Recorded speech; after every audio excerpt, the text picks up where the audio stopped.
On today's episode of the John Campea Show podcast, a brand new trailer for Hunger Games, The Ballad of Songbirds and Snakes and out, and wow, it actually looks pretty good. Also, first reactions for the new film, The Creator, are out, and they're calling it classic and maybe the best film of the year.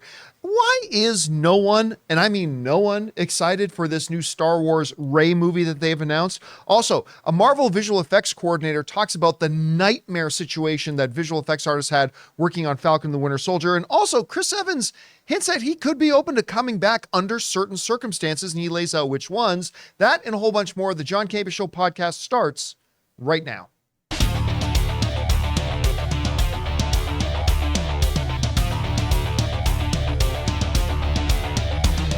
Well, greetings and salutations, everybody. Welcome to the best damn movie-related show on the planet Earth, the John Campea Show podcast, coming to you from right here in our quaint little studio, brought to you in part by our friends at Mint Mobile. I'm, of course, your host, John Campea, and it's an awesome honor and privilege, as it is every day, guys, to have you, our international friends, gather around as we talk about our favorite things in the world, movies and movie news, TV and streaming, and all sorts of good stuff. Not just giving you our opinions, but also trying to give you some background and context so you guys can form your own well-informed opinions, whether they're the exact same or maybe even different from ours. Joining me in studio today, got Ray Ora over there. Hey, what's up, everyone? Jonathan Voico's here. Hey. Writer, director, producer, Robert Meyer Burnett is here. How you doing, Rob? John's good to be here. How you doing? And most importantly, you guys are here. Thank you so much for making this show part of your day. And here's how the show is going to go. We're going to break it into two parts. We're going to talk about all those topics that I listed off. Then in the last part of the show, we're going to take questions and topics from our YouTube channel members. We have a YouTube channel. We have a great group of supporters known as our YouTube channel members. You should consider becoming one of them. And every day we ask them to submit some topics, and we get through as many as we can every day. Now, also, don't forget, if you are checking this out on YouTube, we have a podcast. The John Campea Show podcast is primarily done as a podcast. So if you need that audio only version for when you're driving in your car, maybe you're on the train, maybe you're in the gym, whatever, go and subscribe to it on Apple Podcasts, Spotify, or your favorite podcasting app of choice. So it'll be there whenever you need it. All right, that down. Let's get on to this, shall we? So it was with great befuddlement that I heard a while ago that they were going to do another Hunger Games movie. A prequel. And for those of you who've watched me for any period of time, you know I kind of shrug away from the idea. I recoil, Rob, at the term prequels. I'm not a big fan of prequels in general. There are some exceptions. Some have been very, very good. But for the most part, I don't like the idea of prequels. And I just did not understand why you would go back and do another Hunger Games one. They showed us our first preview for it at CinemaCon back in April. It wasn't bad, actually. Yeah. Wasn't bad. Well, they've launched a new trailer for it. Now, let's look at the history of this. And this question I had, why would you do another one? Well, the numbers maybe suggest why. Take a look at this. The Hunger Games movies have made, the technical term is, an ass load of money. The first one that came out made $694 million. The second one, Catching Fire, made $865 million. The third one, Mockingjay Part 1, made $755 million. And that final one there made $653 million. So you're talking about billions. I mean, this franchise is one that made billions and billions of dollars. So I guess that kind of answered the question I had. Why would you make another one? There it is. Well, now a brand new trailer has dropped for The Ballad of Songbirds and Snakes. And the only reason I'm remembering the title is because I have it written out in front of me. I never remember the title of this thing, Chutes and Ladders, whatever. But Songbirds and Snakes. And damn it, if this doesn't actually look like a really good movie. Like, and I've watched it a couple of times, this trailer. And I watched it the first time, I thought, this is a really good trailer. I thought, okay, I'm going to watch it again. And this time I'm resetting my mindset and I'm just going into it. Forget it's a Hunger Games movie. Just forget it's a Hunger Games movie. Just watch this trailer. And on its own, removed from the IP, I thought it was just a damn good trailer that made this movie look really interesting. And you know, I've had very little excitement about this, very little expectation for this, but I got to give credit where it's due. And maybe the movie is going to be hot garbage, but I got to say this trailer looks really good. And listen, they cast this thing like they were trying to make something serious. Look at this cast. Rachel Zegler, who was just magnificent in West End Story. Viola Davis, who is just a god.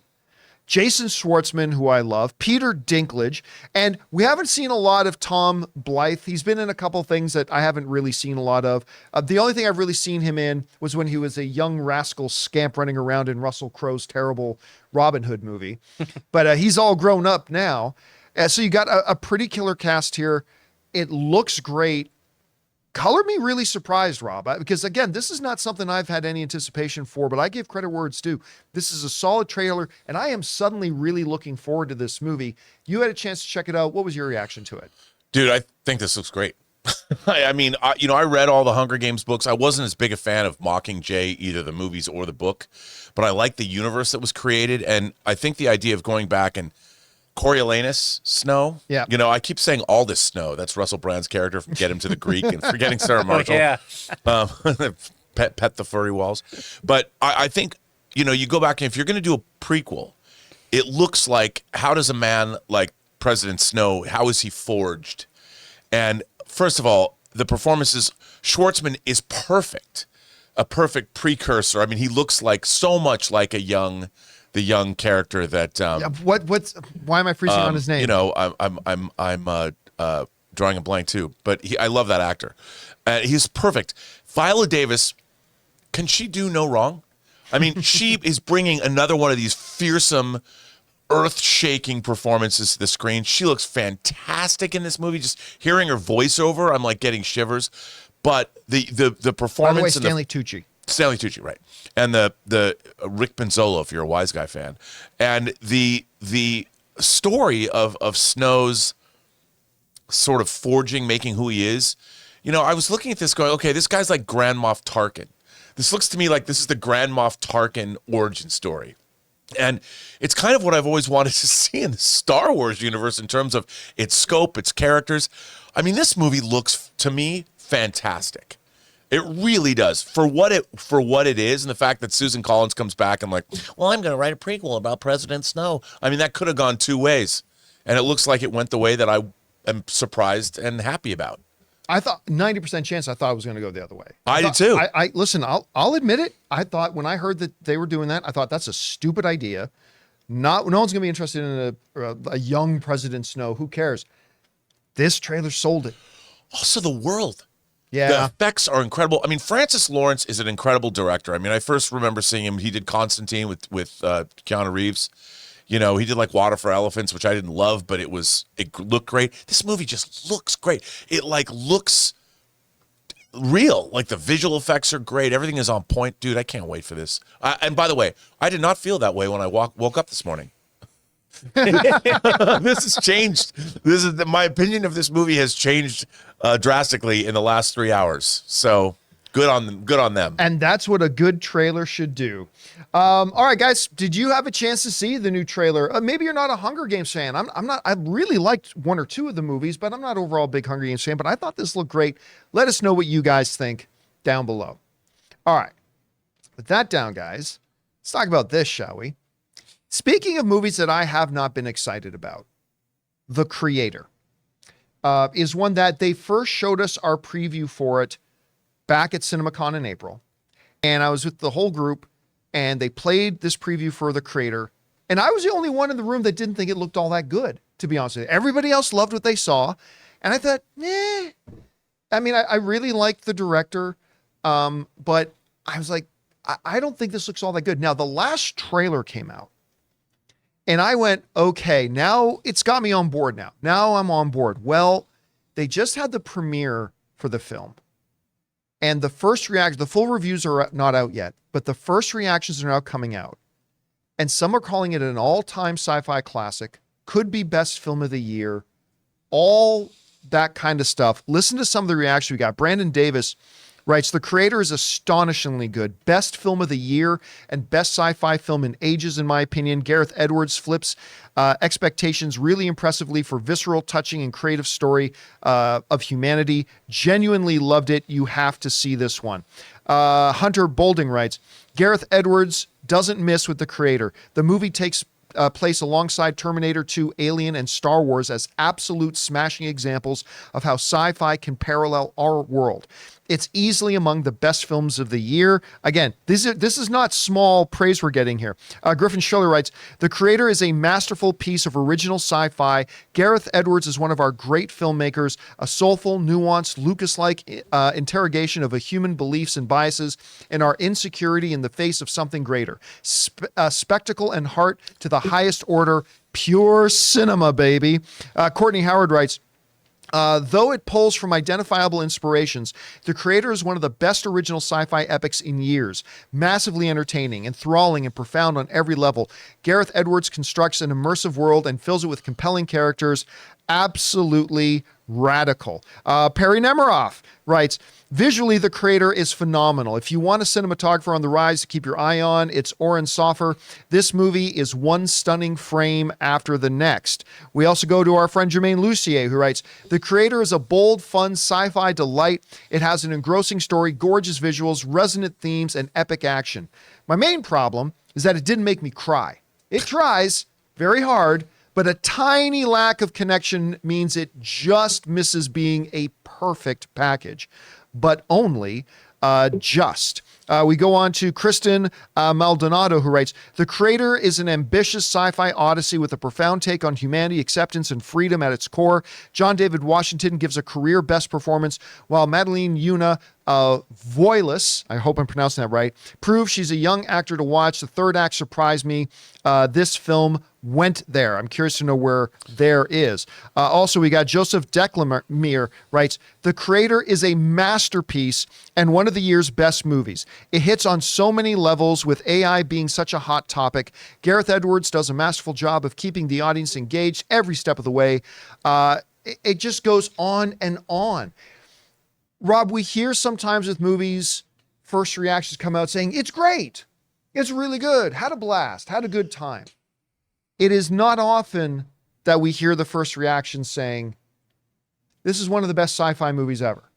This is the best thing made in years. This is maybe the best film of the year. Remember, we're talking about a year that we've got Oppenheimer and stuff like that out.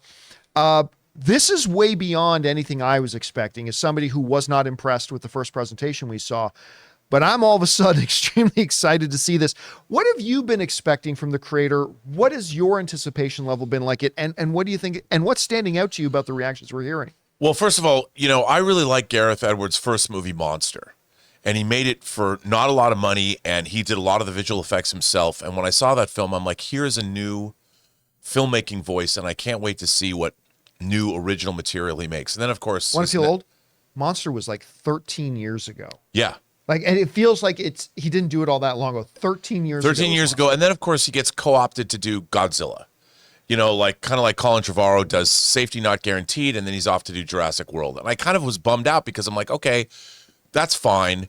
But what I wanted from him was a new vision. And this is exactly the kind of thing that I'd hoped to see from him. And now he's been able to cut his teeth on two massive studio movies, which, were problematic in terms of their production. He brought in Tony Gilroy to help on both. And to see this film get these kinds of notices. Look, technically this movie looks amazing to me. The world building is incredible. The new trailers have me hooked. But to hear this kind of enthusiastic response, really, I'm very excited to see this, an original, non-IP science fiction epic story that, sure, I'm sure it's going to be very familiar to me on certain levels, but I don't care. I can't wait to see it. You know what it feels like to me?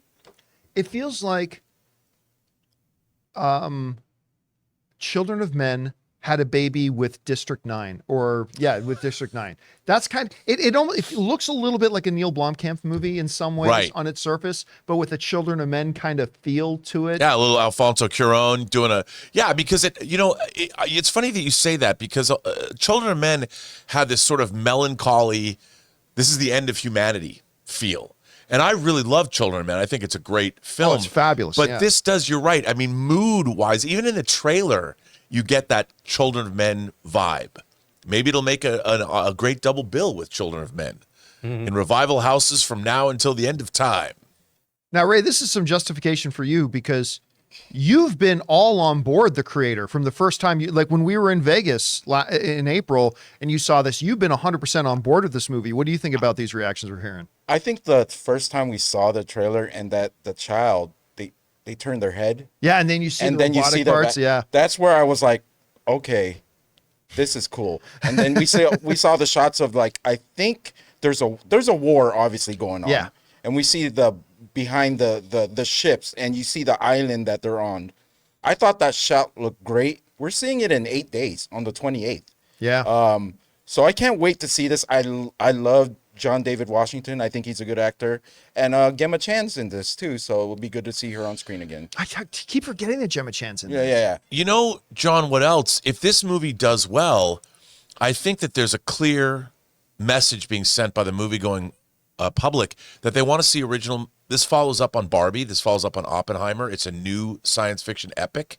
And if it does well, I think it sends a clear message to the studios, and maybe we'll get more original material coming from very talented filmmakers. Here's the thing, though. I bristle against that a little bit just because there's been a lot of original movies made over the last number. It's just that the audience hasn't gone to support it. Right, but I mean at this level. Yeah, but now that brings us to the next question, though. Because on top of the fact that I didn't really love what I saw back at CinemaCon, like obviously I'm pretty excited about it now. I said at the time, this movie's not going to make any money. I still don't think this movie's going to make any money. Right. Like, I hope it does for all the reasons you just said, right? Like, show that, take chances, make these types of movies that we would like to see. If I had to give you an over-under percentage, like, what are the chances this thing can make $100 million opening weekend? I'm going to go like 5%. I think it's going to be closer to like, honestly, I think it's going to be closer to like 35 million opening weekend. I agree with you. And even that's high. You think so? Yeah. And look, I'm just excited. This weekend on Hulu, I believe it's No One Will Save You is starting. Catherine Dever, the alien invasion, home invasion movie. Yeah. I mean, these are Fox movies. You know, Fox is sort of over 20th Century Studios that Disney owns. They made Prey on Hulu. They made the Hellraiser movie on Hulu. Something in No One Will Save You, Hulu. Now this coming out theatrically. I mean, Fox has sort of quietly been, Steve Asbell and the team over at 20th Century Studios, they're doing some good work. Good for them. Let's see them go. Let's give them their time in the sun to shine. All right. With that down, guys, let's move on to this, shall we? Speaking of making big sci-fi movies, they announced a little while ago, for some reason, that they are going to be making a new Star Wars movie focusing on Rey. Yes. But maybe you've noticed not a lot of excitement surrounding that, and that is the topic of today's Mint Mobile hotline question of the day. Listen, if you guys have a question or topic for the show you'd like us to address and you'd like to hear your voice on our show, go ahead and call the hotline number anytime 24/7 at 951-268-4259. Every day we pick out one or two and address them, and today's is about where's the excitement for this Rey movie? Check it out. Hey, how's it going, John? I'm Marcus from Edmonton, Alberta here, and I'm calling about the Rey movie that's been in development at Lucasfilm. I just wanted to say that I think that the Rey movie, a lot of people aren't very excited about it, but I think Kathleen Kennedy knows that she messed up a lot of stuff with the sequels, especially with the fan base, although they were very profitable movies. And I think that this is Kathleen Kennedy trying to make us love Rey again, like most people did after maybe the first movie. What do you think? All right, Marcus, thanks a lot for calling that in from Edmonton, Alberta. I love that town. Okay, the couple of things that you said there to unpack. Number one, did most people like Rey after the first movie? Yeah, I think people kind of rewrite history a little bit because the second and third films were big dips. But after the first movie, aside from people with their political agendas, women shouldn't be in Star Wars, whatever, most people really, look, a lot of people forget that the number one all-time movie in America, all-time, is not Avatar, is not Endgame. It's Star Wars The Force Awakens. The Star Wars The Force Awakens made over $900 million domestically alone. And it's a record that I don't know is ever going to be beat. At least maybe not in my lifetime. It's an incredible what it did here, and a lot of people were really very, very much on board with the film, and they really liked her. I was one of them. I really liked her. And by the way, I still love Daisy Ridley. I think she's a phenomenal talent. I do. As far as why Kathleen Kennedy is doing it, the more negative me would say, because she's trying to give a final FU to Disney when she leaves and walks out the door. I still telling by the end of the year, she's going to be out. But that's probably not it. That's just the pessimistic side of me. You might be right, though.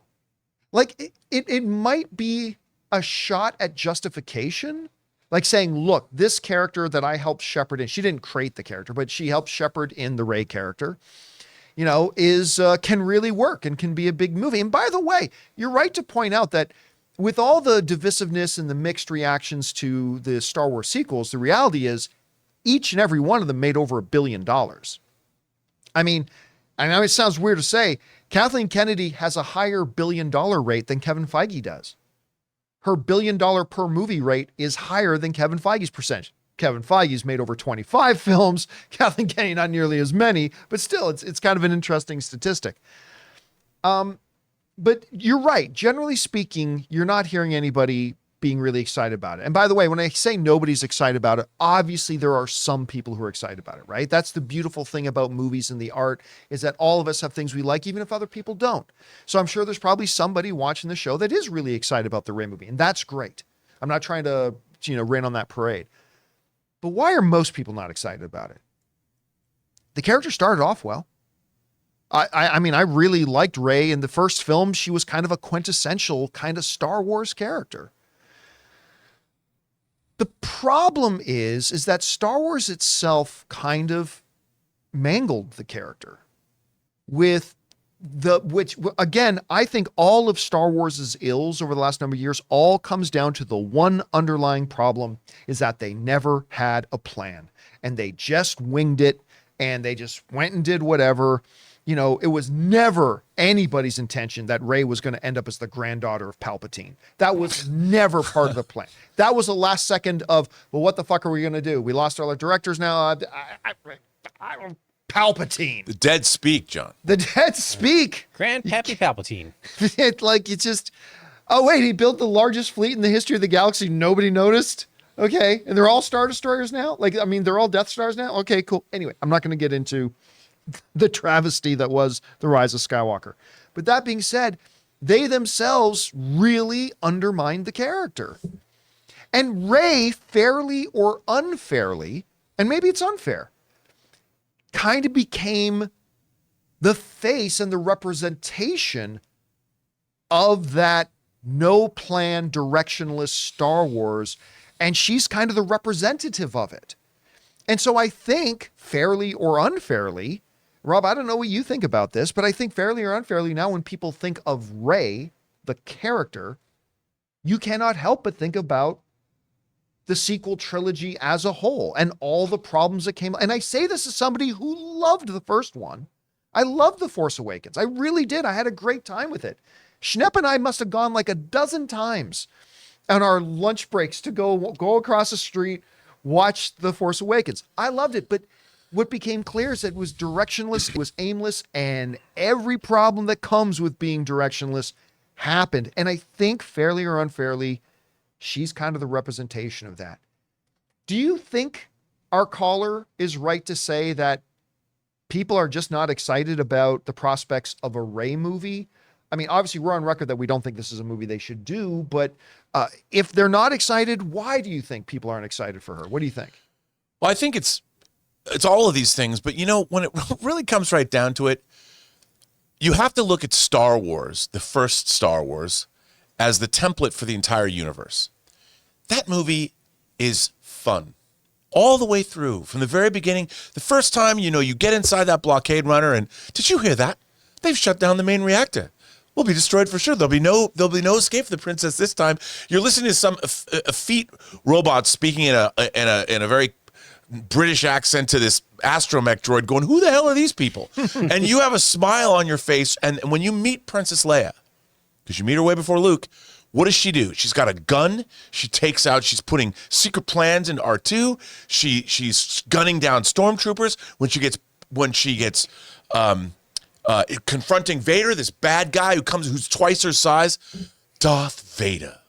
Only you could be so bold. I mean, immediately when you meet her, she is a badass. And she's getting in the face of people. She's lying to Tarkin. She's like, this is some rescue. She grabs a stormtrooper blaster.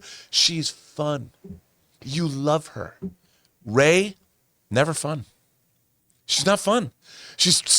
Every time you're with her, it's like I'm waiting for Rey to have some kind of fun in this movie. I want to have fun watching her. Never did. And as a Star Wars character, should be nothing else than bring a smile and put a smile on your face. And I'm not saying, Daisy Ridley always felt like she was kind of depressed. She felt like the emo chick in high school that you never talked to, that always sat in the back. She's Ali Sheedy in Breakfast Club, drawing her morose pictures, putting dandruff down as snow on them, like in the movie. And I'm just like, why do they want to? They made this whole trilogy around her. It's like, man, I could be Kylo Ren's girlfriend, and if she was embraced, that could be fun. Two of us against the galaxy. Let's go. But it was never that way. So I don't see that in The Force Awakens. All of it was kind of fun because it was all new and all that. But moving forward, I don't think the audience, the worldwide audience, was really with her. And by the time you get to Rise of Skywalker, it was not fun at all. And you're like, why am I watching her? What about her inspires me as a character? And I understand why you might want to build a movie around her. And I understand there's a group of young girls that Rey was their first experience with a Star Wars character and they loved her. But does the worldwide audience, can we not wait for the return of Rey? I don't think so. Yeah, I'll give one little bit of defense, but about Rey, like Leia was raised royalty, very rich and wealthy, and she was a princess, whereas Rey grew up in a desert fighting for water to survive. So there's a little bit. See, not fun. No, yeah, not fun. But there's the other thing too. I talked about this. I did my 10 things the other day. 10 things that James Gunn needs to do philosophically to make sure the DC I watched that succeeds. But there's this differentiation between, I believe, action and adventure. There's a lot of movies today that put in a lot of action, but they don't have adventure. When you look at that first Star Wars movie, that at its heart was an adventure film. Like very much like the first Indiana Jones, like very much an adventure. You feel like you are whisked away on this grand adventure with these characters.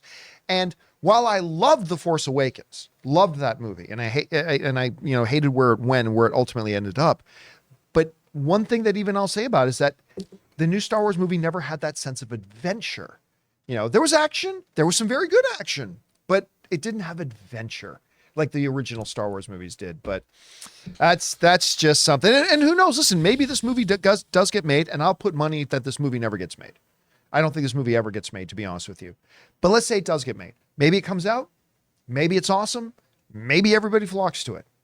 I'd love to see that. That'd be great. I want every movie to be great, and I want every movie to succeed. But I don't think it's going to happen. So I don't know. We'll see what goes on there. All right, guys, listen. We still have a couple more things that we need to talk about. Talk about a Marvel visual effects coordinator talking about the nightmare scenario was to do Falcon and the Winter Soldier and how that kind of reflects where the visual effects industry stands right now. Also, Chris Evans hinting that he could return under certain circumstances as Captain America. But before we get to that, we're going to take just a moment here and thank a couple of sponsors of today's episode of the John Campea Show podcast, our friends at Rocket Money and my favorite dental health provider, Quip.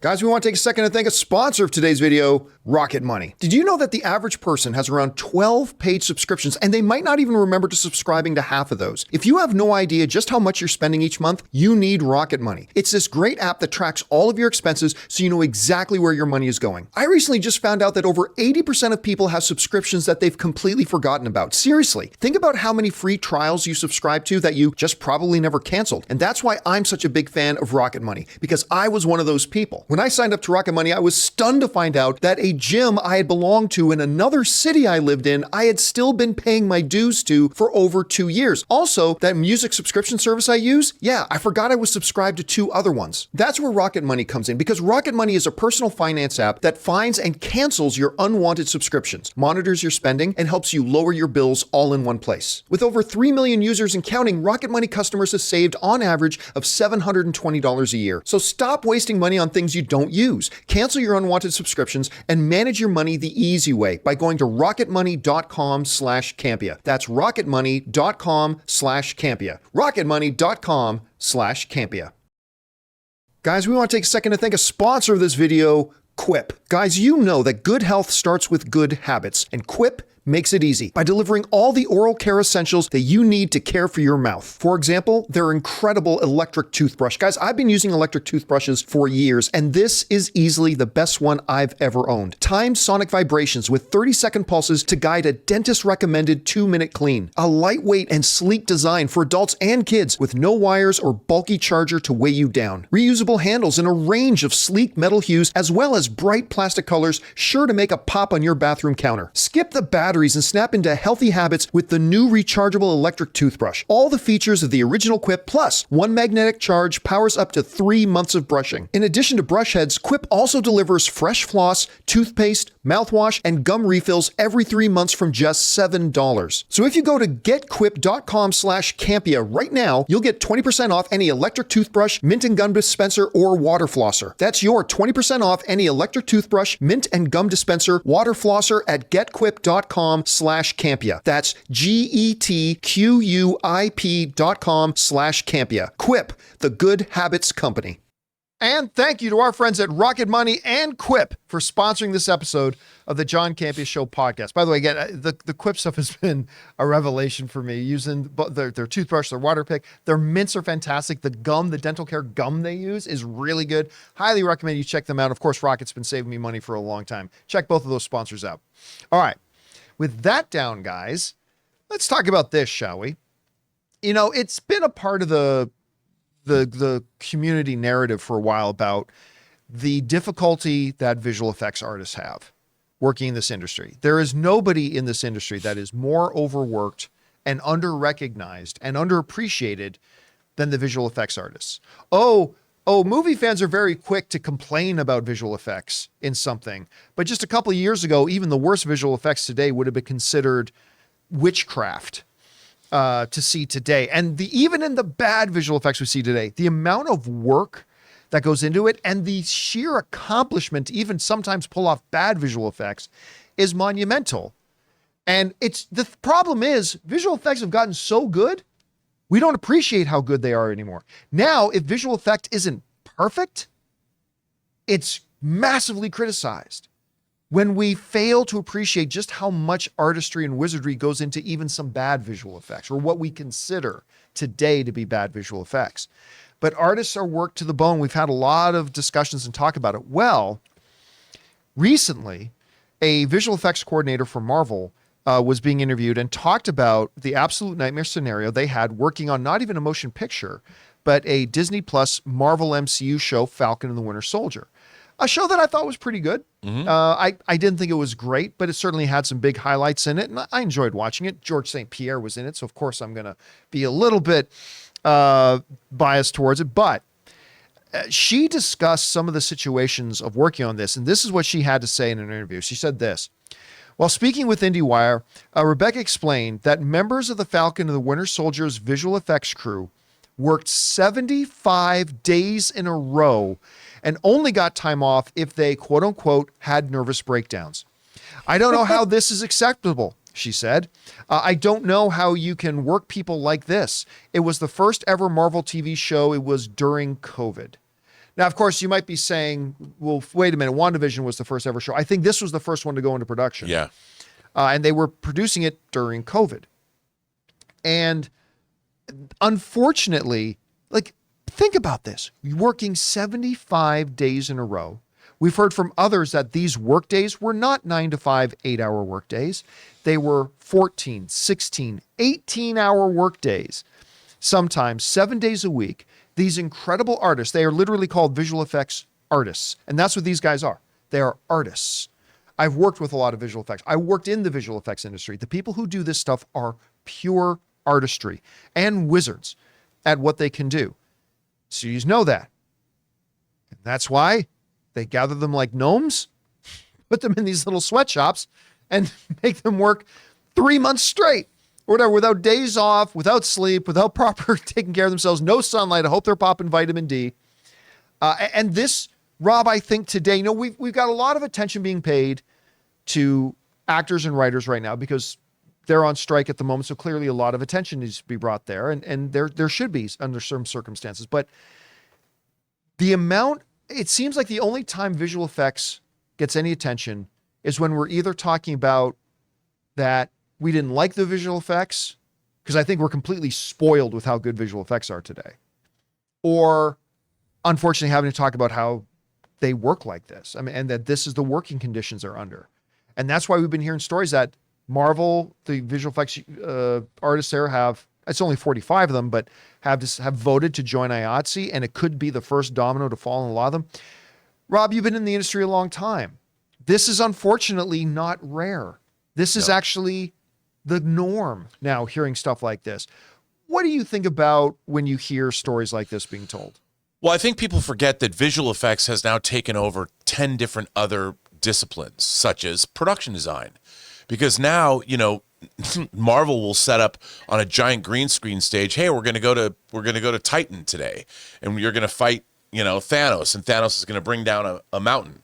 Well, they should have a little foreground environment. They've got the actors acting against a green screen, and then everything else is created by visual effects. The backgrounds, Thanos himself, the moon being pulled down.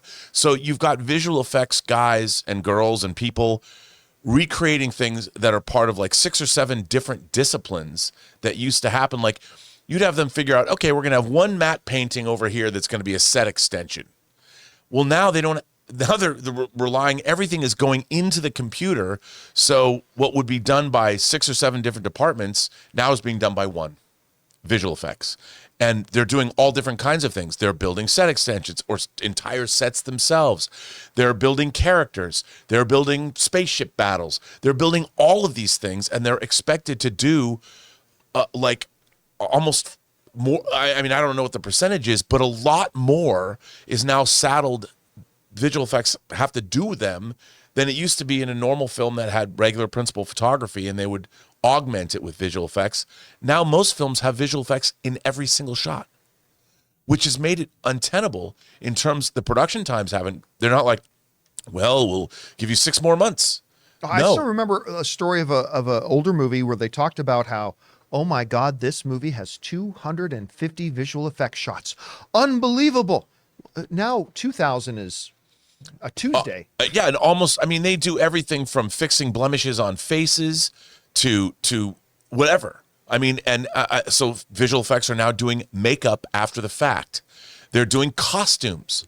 I mean, how many Marvel movies do you see the characters not even wearing a costume? They're just wearing, not even balls anymore. They're just wearing dots all over because the costume is generated in post. And if the costume is generated in post, that means every single shot with that character is now an effect shot. That didn't used to be the case. And when you have that, it exponentially has risen.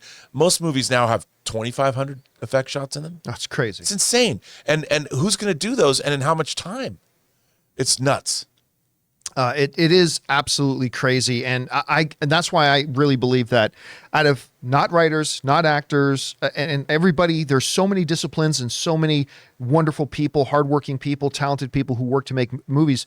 But with all due respect, I really do think visual effects artists are the most underappreciated. They're often the scapegoat for a lot of people on when something isn't perfect, and probably the most under-recognized, yes. I think, in this entire industry. And it's only getting worse. I hope things can change because they certainly should unionize. All right. With that down, guys, let's talk about this last thing, shall we? The Marvel Cinematic Universe, despite the fact we're just talking about some of the working conditions for visual effects artists, and it's not just in Marvel movies, it's in every movie they use visual effects. My single favorite character in all of the MCU, certainly not favorite comic book character, but in the MCU, Steve Rogers' Captain America has been my absolute favorite character, 100%. Not just because it's a cool character, but he's got the best story. this person with an absolute moral North Star, whose morality and whose morals, when he was first around back in the day of the World War, was completely aligned with his sense of patriotism and national allegiance. Then wakes up in a new era when finds that now his allegiance to his patriotism is actually at odds with his morality and his moral North Star. It's an incredible story about an incredible character, and I think the MCU has been all the weaker ever since Steve Rogers has departed it. For a lot of it, it's a very difficult character to replace. And I have always believed that at some point, Chris Evans, and Robert Downey Jr. for that matter, will return. I've always believed that.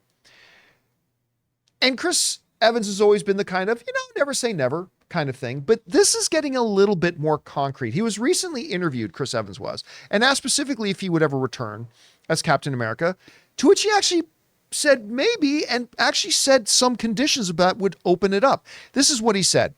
He said, yeah, maybe, just because it was such a wonderful experience. But I'm also very precious with it. It's something that I'm very proud of, his portrayal of Steve Rogers. And like I said, sometimes I can't believe it even happened. And I wouldn't want the black eye if it felt like a cash grab, or if it didn't live up to expectations, or if it just felt like it wasn't connected to the original thing. All right. So I think there's a couple of things here in this statement to kind of break down. First of all, yes, I would return as Captain America. Now, the conditions attached to that a little bit later on, but I think this is the first time that he's kind of straight up said, yes, I would. I would come back. Now, the couple of little circumstances he put on there. Number one, it can't feel like it's just a cash grab. I'll be honest with you, I haven't found many of the MCU films to feel like cash grabs. I've always felt like even the ones I didn't like, and same can be said of the DC movies as well. Even the ones I didn't like, I've never felt any of them felt like cash grabs. They all felt like, some of them didn't work well, but they all had a vision. Sometimes they were good, sometimes they weren't, whatever. So it can't feel like a crash grab. I don't think that's it.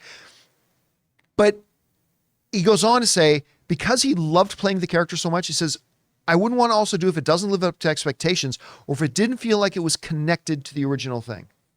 I think that last part is key. Because what I think he basically was saying there, and this is a matter of interpretation, okay? This is me interpreting.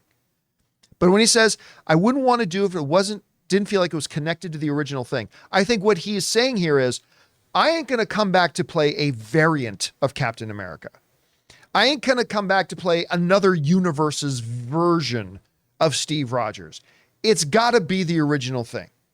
So whether it's through time travel kind of nonsense or whatever, it would have to be Steve, the Steve that I played for all those years. If I am to come back, it would have to be that. That's what I'm interpreting it as when he says it has to be connected to the original thing.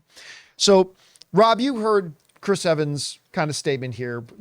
Maybe it's just because I want it so badly that I take this so optimistically. But what did you interpret from his things, and what do you think about the conditions he's put on it? Well, I mean, look, I love Chris Evans' perfect casting. I love the way he played the character in all of those movies. Obviously, I think some of the best Marvel films are Captain America centric, like like Winter Soldier and Civil War. I loved his portrayal of Captain America in the Avengers movies. And in terms of coming back, like, to me, I could see a way to do it pretty easily. Like, obviously, at the end of, spoiler alert, at the end of Endgame, he goes back in time and he lives his entire life with Peggy, and so at any point, can you imagine if for whatever reason, because he's aged, you can take that into account. If they had to go get him and get that Steve Rogers, you could go back in time and it would be wrenching if he had to then leave Peggy again. Like maybe they had a good 10 years together and they now had children, and the children might have been, maybe they're 8, 9, and someone goes back to him and, we need you. We have to have you and you have to leave. Here he's gone back And then, we've seen him as an old man, but to see him taken away, how is he going to get back to Peggy? Did he ever get back to Peggy? We don't know. But you could really, there's a way to keep that same Steve Rogers and wrench him away from that beautiful life that he's had. With some real drama attached to it. And it could be heartbreaking, and give him something to play. That's what he wants. He doesn't want it to be cheap or gimmicky or somebody comes back for 10 minutes. He's been given some of the best meaty roles to play in that. Captain America has been right at the center of great drama, even though they're comic book movies. And that's what he wants, and that's what he deserves, and that's what he's earned. And so have we as the audience. You talked about perfect casting that he was. I wanted to share this. This was a picture of... This was at the very first ever screening of Captain America, the First Avenger. It was in San Diego. They did a fan screening of it there, and they arranged that I got to have a quick conversation with Chris Evans after the screening. And this was, my first thing I said to him was like, listen, Chris, before we start, gotta let you know, I think The Losers is the most underrated comic book movie. At the time, it was like this is before Man of Steel. I think The Losers is the most. He's like, right? And he starts going on for like 3 minutes about why The Losers was awesome and how much he loved The Losers. He was incredible. I love him in this role. I would love to see him come back. And by the way, that is me saying I want him to come back. That is in no way any shade being cast on Anthony Mackie, who is fantastic. Oh, yeah. He's fantastic, too. I love Anthony Mackie, and I think he's been a great addition to the MCU. But, I want Steve Rogers back. I really want Steve Rogers back. Anyway.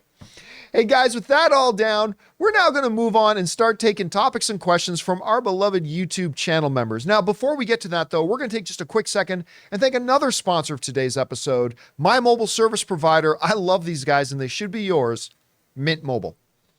Guys, we want to take a second to thank a sponsor of today's video, Mint Mobile. Signing your life away to a big wireless provider is kind of like being trapped on a roller coaster from hell. Sure, it looks like fun at first. They probably even threw in a free phone, but now you can't get off. Month after month of insane bills and unexpected thrills, like overages and surprise fees. If that sounds like your current big wireless plan, it's time to get off the ride with Mint Mobile. For a limited time, wireless plans from Mint Mobile are just $15 a month. That's unlimited talk, text, and data for just $15 a month. You guys know before I came to Mint Mobile, I was paying triple what I am paying now on the standard big wireless plan, and I will never go back. All plans come with unlimited talk, text, and high-speed data delivered on the nation's largest 5G network. Use your own phone with any Mint Mobile plan and bring your phone number along with all your existing contacts. To get your new unlimited wireless plan for just $15 a month and get the plan shipped right to your door for free, go to mintmobile.com/Campea. That's mintmobile.com/Campea. Cut your wireless bill to just $15 a month at mintmobile.com/Campea.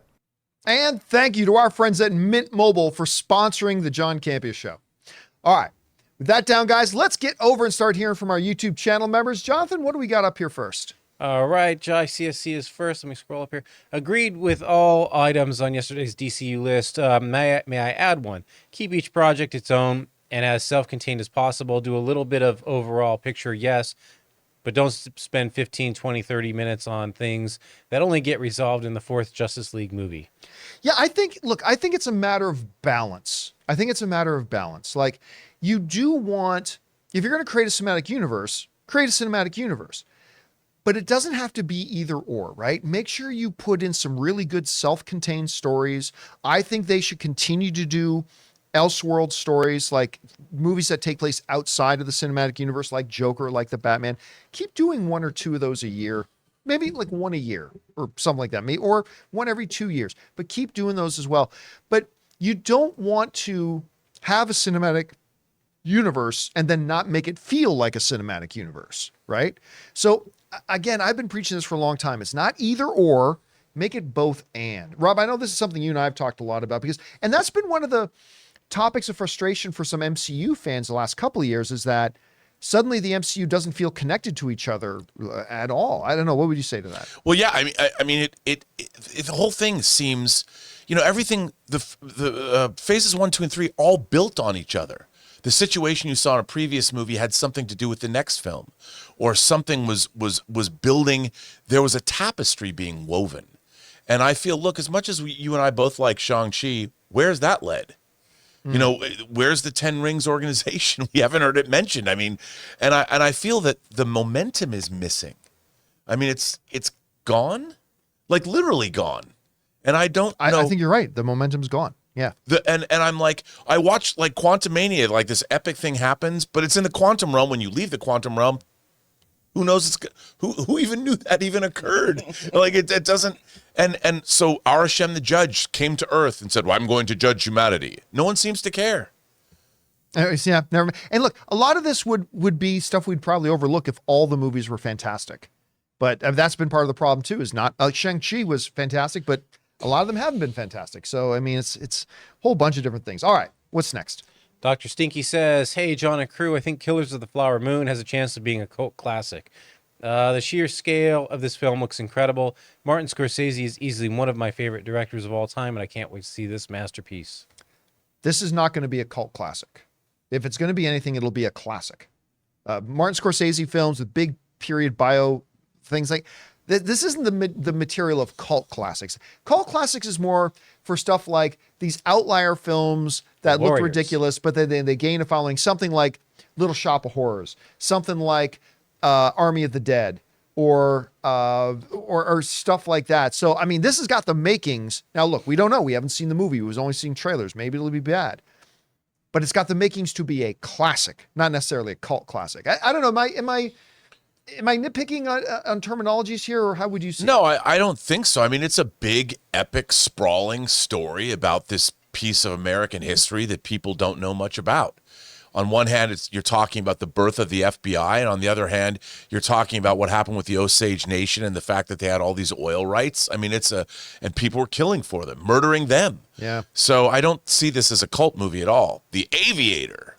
There's a Martin Scorsese cult movie that I love. All right, what's next? Red One Real Talk says, hey, crew, one issue I've had with Disney Animation is how hard it can be to distinguish between their projects and Pixar films. Since they moved to making 3D animated films, does this bother you as well?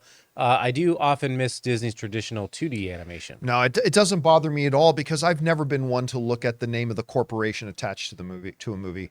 That's why I always thought the whole Marvel versus DC fanboys things was always so utterly stupid and pathetic. It's like, you guys are arguing over which corporation put their brand on a movie. Why can't we just look at a movie and evaluate a movie for what it is? So I honestly don't really care. It doesn't matter to me. Like when I'm sitting in a theater and I'm watching, say, Elemental, which is a wonderful movie, I'm not sitting there going, oh, it's a good thing this is Pixar, or else no, it's either the movie's good or it's not. So it really doesn't bother me at all. You are right, though, that at one point in history, it would have been easy to visually discern the difference between what a Pixar movie and a Disney film is. And that's become a little bit more closely aligned. But that kind of started when John Lasseter became the head of both Disney Animation. Remember? Lasseter was not just the head of Pixar. For a number of years, he was the head of Disney Animation and the head of Pixar at the same time. So it can be a little bit difficult sometimes to differentiate between the two, but all I care about at the end of the day is when I go into a theater, Rob, and watch them. I don't know. Does that something that stands out to you? No, because I think, it's also, too, the subject matter. Pixar movies are sort of different. I don't know if Pixar would have made Frozen, for instance. Right. That was Disney Animation, or Tangled. Yeah, that was a very Disney-feeling film. You're Zootopia. Right. Whereas Pixar, they've got Toy Story, and they've got, like, I still go back to prototypical Pixar. I loved A Bug's Life. I love that movie, All right. I love the Chopper character. All right. What's next? We got Lori Howard, who says, hi, Campea fam. Did we ever hear what was the next with Aziz movie that was halted due to Bill Murray?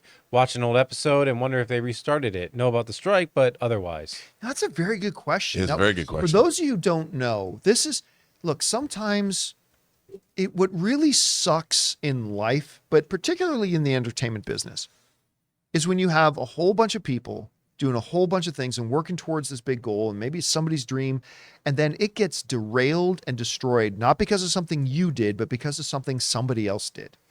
The movie's called Being Mortal. Was that the name of it? I thought it had a different name. Okay. So Aziz Ansari was from Parks and Rec. It was so great in that. And then what was the name of his show that everybody loved? Master of None? Was that the name of it? Yeah. I actually wasn't a big fan of that show, but a lot of people loved it, won some awards. He had this idea for this movie, and they had Bill Murray was one of the actors in it, and they were filming this movie of his. And then some kind of disturbing accusation stuff came out about some behavior on set and whatever. We're not going to relitigate it here. But at the end of the day, the studio just said, we can't keep doing the movie with Bill. And we don't want to put up the money to reshoot all this stuff. Movie's canceled. As far as I know, that was the last thing I heard of it, that it was just derailed, period. It got scrapped, which think about how many people's work just got ruined. How many people's dreams just got ruined. It was really an unfortunate situation. But again, the last I heard, Rob, was that it was just, as you know, Tom Haverford, his character in Parks and Rec, would say, it's just donezo, as far as I know. Have you heard anything different? I haven't heard anything, and I thought it was crazy that it got shut down, and I haven't heard a thing since. Yeah, it says that he intends to revisit it, but as far as May 2023, the production was shut down. Right. So maybe he'll go and pitch it to another studio someday or something like because that. Searchlight was funding, was the distributor. All right. What's next? Amin says the first reviews, reactions for the creator came out yesterday. They've gotten me hyped. Let's go. Can't wait. It honestly looks like the exact type of sci-fi I enjoy. Not expecting a masterpiece or anything, but I love seeing these types of original stories. Well, according to the reactions, it is a masterpiece. Mm-hmm. And I know a lot of people have been very, very excited about it, much more excited than I have been. Again, I like the last trailer, and hearing these reviews have suddenly got me very interested. I already have my tickets, so we already got our tickets for it. By the way, also going to go see a little bit of Expendables tonight. Oh, God. Whatever. I have fun watching the Expendables movies. Who cares? So, yeah, very excited to see it now, and I love hearing the reactions that we're hearing. All right, what's next? CJ Rebirth writes, I finally watched Spielberg's Ready Player One a few nights ago on Hulu, and OMG, it was awesome. One of my favorite movies now or ever now. I like the story, the references, the cast, the music, the visuals. Ty Sheridan and Olivia Cook's characters were my favorite. I'll tell you what. I am one of the few people that never read Ready Player One. So I very much went into that movie cold. I was not a big fan of the story because I didn't know it. I was just going in to see a new Steven Spielberg movie, and I knew it was based on this popular book. I loved that movie. I really did. I thought it was don't get me wrong, I don't think it should have been nominated for Best Picture or anything, but I thought it was a truly wonderful film that could have gone off the rails really. Like when you look at everything that's happening in that movie, that is a movie that could have gone off the rails real fast, real easy. But they told this wonderful, again, had that sense of adventure to it. Had this wonderful storyline. They kept it character centric. I just thought it was a blast. I don't think you and I have ever talked about Ready Player One. What did you think? No, I mean, look, dude, I read the book and I was so annoyed by that book. I wanted to throw it across the room so many times. And I liked the movie.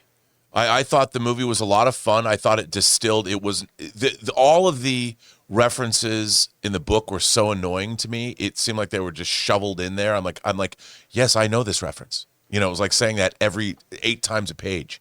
I thought the movie did a really great job of distilling everything down, and it was fun. I thought the movie was really fun. I liked the characters. I liked the visuals. They did I loved seeing the RX-78 Gundam in quote-unquote live action. But they did a lot of fun stuff in that movie, and I thought it was a great distillation of the book. And more so than what it was in the book, Steven Spielberg kind of used it as an avenue to make that movie kind of a love letter to The Shining.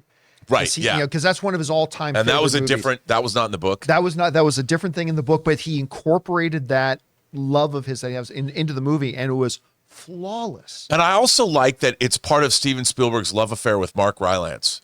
Yes. That started like Bridge of Spies. Even had him in BFG. Yeah, he's great. All right, what's next? All right, we got Aaron, who writes, "Hey crew, I started playing my PS4 after a few years, and I found Star Wars Battlefront 2 for $5. Wow. This game is the greatest thing that ever happened to Star Wars. It's like Call of Duty, but so much better. Wondering if you guys have ever played it, and why wasn't there a third one?" Yeah, I was not a fan of the first Star Wars Battlefront, but I did play Battlefront 2. It was a hoot. My favorite war area was the Yavin base.